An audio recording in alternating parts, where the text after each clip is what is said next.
Salam sejahtera untuk kita semua. Selamat berjumpa kembali bersama saya Yahdiana Harahap. Sesi perkuliahan ini adalah sesi keempat untuk mata kuliah Kimia Organik Fakultas Farmasi Universitas Indonesia. Dalam sesi perkuliahan ini akan diangkat topik mengenai hidrokarbon tidak jenuh, yaitu yang mempunyai rangkap 2 yang disebut sebagai alkena. Pada pembahasan kali ini, pembelajaran akan mencakup tata nama senyawa alkena. Selain itu juga akan dibahas tentang isomer, reaksi kimia, dan sintesis senyawa alkena. Diharapkan dengan mempelajari topik ini, mahasiswa akan memahami mengenai alkena. Berikut adalah referensi yang dapat digunakan untuk mempelajari lebih lanjut tentang topik alkena ini. Hal pertama yang akan kita pelajari di sesi kali ini adalah mengenai definisi alkena. Senyawa hidrokarbon yang memiliki ikatan karbon-karbon rangkap 2. Dengan demikian, alkena adalah senyawa hidrokarbon tidak jenuh. Kenapa disebut sebagai tidak jenuh? Karena kalau kita bandingkan dengan alkana, jumlah atom hidrogennya lebih sedikit. Apabila terdapat 2 ikatan rangkap, maka disebut sebagai alkadiena atau diena. Sedangkan kalau ada 3 ikatan rangkap dalam suatu molekul disebut sebagai alkatriena atau triena. Begitu juga kalau ada 4 ikatan rangkap disebut sebagai tetraena. Dan kalau lebih banyak lagi ikatan rangkap, contohnya pada vitamin A, maka disebut sebagai poliena. Ya, ini adalah contoh senyawa alkena. Kalau kita lihat pada slide, etena itu merupakan senyawa paling sederhana di dalam golongan alkena. Kemudian ada contoh lain alpha pinena. Kemudian ada mungkin yang dikenal oleh Anda itu adalah beta karoten. Beta karoten ini adalah pigmen jingga dan merupakan prekursor dari vitamin A. Ini banyak terdapat pada wortel ya. Nah, ini adalah homolog alkena. Jadi kalau kita mulai daripada yang sederhana tadi etena, kemudian propena dan seterusnya ya sampai C10H20 yaitu 1 dekena. Kalau letak rangkapnya itu ada di nomor 1. Nah, penggunaan alkena di dalam industri itu banyak ya. Terutama etena atau etilena dan propilena adalah alkena yang sederhana, tetapi paling banyak diproduksi oleh industri untuk selanjutnya. Jadi dia merupakan bahan dasar ya yang digunakan untuk sintesis polietilen, polipropilen, etilen glikol, asam astat, astaldehida dan lain-lainnya. Nah, sebelah kanan ini Anda bisa lihat ya bahwa etilen itu bisa diubah menjadi etanol, etilen glikol ya dan seterusnya. Juga begitu dengan propilen. Sehingga ini merupakan ya memang dari alkena ini yang paling banyak menjadi perhatian industri. Nah, selanjutnya ya kita harus mengetahui bagaimana memberikan nama pada alkena. Jadi di dalam pemberian nama ini ada nama IUPAC, ada trivial. Trivial adalah nama yang umum. IUPAC itu nama yang bersistem ya. Kalau IUPAC itu akhiran ana pada alkana diganti dengan ena. Nah, ini kita harus melihat bagaimana ya memberikan nama pada alkena ini. Yang pertama, temukan rantai karbon terpanjang yang mengandung ikatan rangkap, kemudian beri akhiran ena. Contohnya ya, kita lihat pada slide. Kalau Anda lihat yang sebelah kiri itu ya, itu namanya pentena. Dari mana kita menghitungnya? Dari C yang ada CH2 ya di ujung tuh. Ya, kita hitung 1, 2, 3, 4, 5. Maka induknya adalah pentena. Not, bukan. Nanti jangan salah. Nanti dikira ngitungnya dari yang hijau. CH3, CH2, C. CH2 itu ada 6 memang. Ya, tetapi kan C-nya itu tidak ada berikatan rangkap dengan C yang lain kalau yang hijau itu. Ya, jadi bukan heksena, tapi yang benar adalah pentena. Itu tadi tahap pertama. Tahap pertama kita temukan yang terpanjang yang mengandung ikatan rangkap. Tahap kedua, cari nomor terendah dari atom C yang ada di dalam rantai. Dari mana? Mulai dari ujung yang paling dekat dengan ikatan rangkap.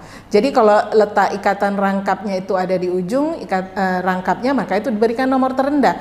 Tetapi kalau misalnya ya, letak ikatan rangkap itu sama, kita mulai dari kiri atau kanan, misalnya sama ada ikatan rangkap, ya misalnya sama-sama kalau dari sini nomor 1, di sini juga nomor 1, maka lihat ya, lihat ujung yang paling dekat dengan cabang pertama. Contohnya itu di gambar ada ya. Coba kita lihat itu di gambar ada 1, 2, 3, 4, 5, 6, maka itu 2 heksena. Coba lihat yang sebelah sini ya. itu ikatan rangkapnya kan di tengah-tengah ya. Kalau kita lihat dari kanan ada nomor 3, kita lihat dari kiri juga nomor 3. Tetapi kemudian kita lihat di nomor 2 itu ada metil, maka memberikan nomornya mulai dari yang ada cabang metilnya. Jadi 1, 2, 3, 4, 5, 6, maka namanya adalah 2 metil 3 heksena. Kemudian tahap ketiga, tuliskan nama lengkapnya. Ya, beri nomor substituen sesuai posisinya di dalam rantai tersebut. Dan tulis secara alfabetikal. Tuliskan nomor posisi ikatan rangkap di depan nama induknya sebagai awalan. Nah, kalau ada lebih dari 1 ikatan rangkapnya, ya kalau 2 kasih akhiran diena, kalau 3 triena, dan seterusnya. Contohnya ya, itu ada yang di gambar ini ada 2 heksena, kemudian tadi ada 2 metil 3 heksena. Nah, yang di bawah ya kalau kita lihat ada 2 etil pentena. Sebelah kanannya ada 2 ikatan rangkapnya. Maka beri nomor sesuai tadi ya, nomornya serendah mungkin, lihat cabangnya ya. Di nomor 2 ada metil, maka namanya adalah, karena di situ ada 2 ikatan rangkap, maka namanya adalah 2 metil 1,3 butadiena. Kemudian tata nama lainnya adalah tata nama pada siklik ya, atau juga di sini kita juga perlu memperhatikan kalau misalnya di dalam molekul tersebut ada gugus-gugus fungsi yang lebih tinggi prioritasnya, ya kita beri dia nomor terendah, bukan rangkapnya. Contohnya itu ya, bisa dilihat misalnya ya CH2, kemudian rangkap CH, CH2, CH2, kemudian ada OH. Alkohol itu prioritasnya lebih tinggi dari ikatan rangkap. Maka yang C mengandung OH itu dapat nomor 1. Jadi namanya adalah 3-buten 1-ol. Nah, ini juga harus diperhatikan yang siklik. Siklik itu kan dia ini ya, cincin. Nah, kalau hanya ada 1 ikatan rangkap, tidak usah ditulis nomornya, ya. Nah, kalau yang ada misalnya di situ ada cabang, baru dikasih nomornya, ya 1, 2, 3. Berarti itu 3 metil 1 siklopentena dan seterusnya. Nanti bisa dipelajari ya. Ya, nanti kan kimia organik itu harus berlatih ya, jadi latihan nanti di rumah. Selain itu, selain nama UPEC ada nama trivial, ya. Kalau UPEC-nya adalah etena, trivialnya bisa etilena, ya. Kemudian ada UPEC 2 metil propena, nama trivialnya isobutilen, ya. Ya baiklah, selanjutnya adalah isomer ya, isomerisme. Pada alkena itu ada isomer cis dan trans, tapi kalau misalnya molekulnya itu lebih kompleks, biasanya dipakai Z dan E. Z itu dari bahasa Jerman, zusammen artinya sama, sebidang, sedang E itu adalah entgegen, berseberangan, ya trans, sama dengan trans. Syaratnya tiap atom C yang terlibat dalam ikatan rangkap atau ikatan V itu dia harus mengikat 2 gugus yang berbeda. Misalnya ya C yang melakukan ikatan rangkap mengikat H dan Cl atau CH3 dan Cl. Jika salah satu atom C yang berikatan rangkap tersebut mempunyai 2 gugus yang identik, ya misalnya dua-dua H atau dua-duanya CH3, maka tidak ada isomer geometrisnya. Nah, bisa dilihat di slide ya, para mahasiswa ya, bisa dilihat ya. Di sini bisa kelihatan. Ya, kalau yang gambar di atas itu coba lihat C-nya, C yang sebelahnya kan C rangkap C ya. Nah, dia mengikat D yang sama, maka tidak ada isomer cis transnya. Berbeda dengan yang di bawah. Yang di bawah itu C, yang satu mengikat AB, yang satu mengikat DE, sehingga mempunyai isomer cis trans. Nah, ini contoh-contoh untuk isomer cis trans ya. Kalau dia satu sisi, misalnya itu ya, Cl dengan Cl satu sisi, H dengan H satu sisi, maka dia cis. Kalau berlawanan Cl dengan Cl, H dengan H-nya juga berlawanan sisinya, maka dia trans. Nah, contohnya ada di bawah misalnya ya, di situ ada 2 pentena. Apakah dia cis atau trans? Di situ sudah ditulis ya bahwa dia cis karena etil dan metil itu berada di satu sisi.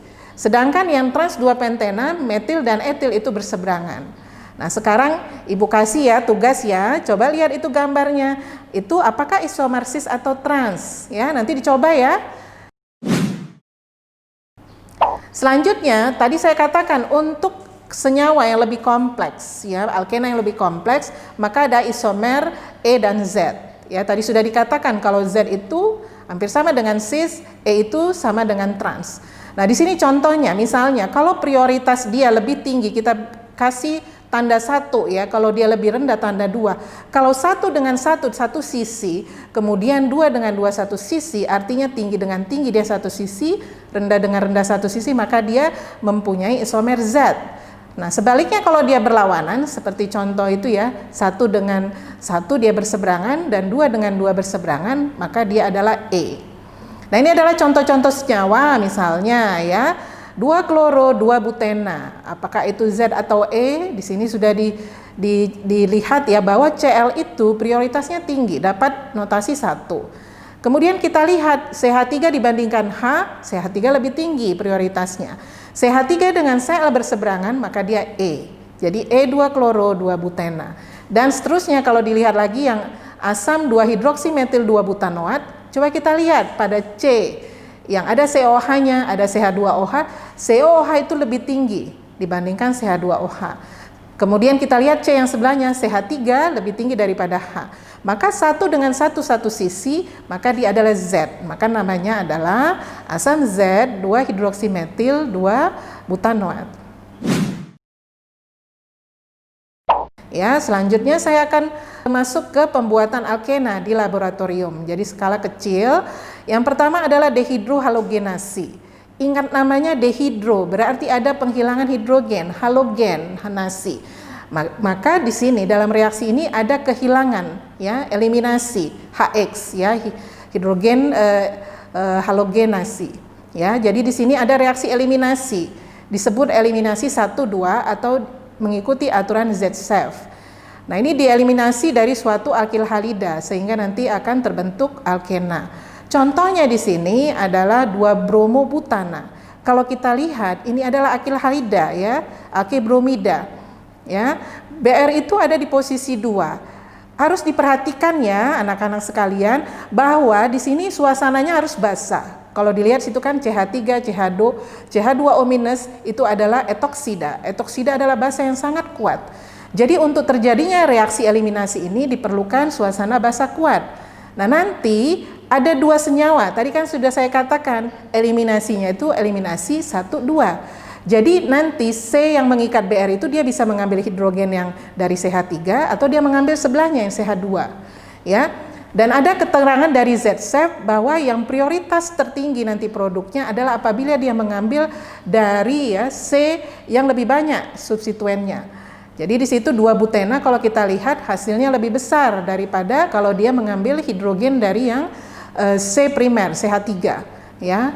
Dihasilkan 1 butena, lebih sedikit hasilnya. Nah, ada contoh-contoh lain ya nanti dipelajari. Nah, untuk mekanisme reaksinya juga nanti di sini karena suasananya basah adalah basah itu gunanya untuk menarik proton ya dari alkil halidanya. Selanjutnya nanti ada keadaan transisi dan terakhir nanti protonnya itu akan ditarik oleh tadi ya, oleh etoksida menjadi hasil akhirnya etanol, hasil sampingnya ya, etanol, kemudian ada Br- dan hasil utamanya adalah alkena. Selanjutnya yang kedua adalah dehidrasi alkohol. Nah, dehidrasi itu artinya mengeluarkan air. Jadi ada eliminasi H2O di sini. Apabila alkohol itu dipanaskan. Kalau tadi suasananya basah kuat, yang sini kebalikannya, asam kuat, ya. Atau juga bisa mengalirkan uap panas dengan katalis Al2O3. Nah, di sini ada tahap-tahap reaksinya, nanti bisa dilihat. Pertama, asam itu akan memprotonasi ya alkoholnya. Kemudian karena dia terprotonasi menjadi H2O+, maka dia lepas ya, terbentuk karbokation. Nah, selanjutnya nanti air yang ada juga akan menarik proton ya di tahap ketiga, maka terbentuklah alkena.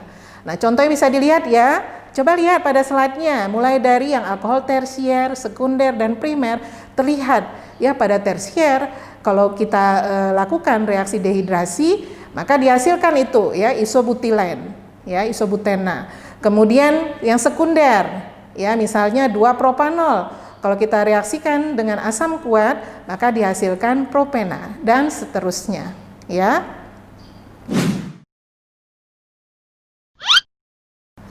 Nah, selanjutnya yang terakhir adalah reduksi alkuna.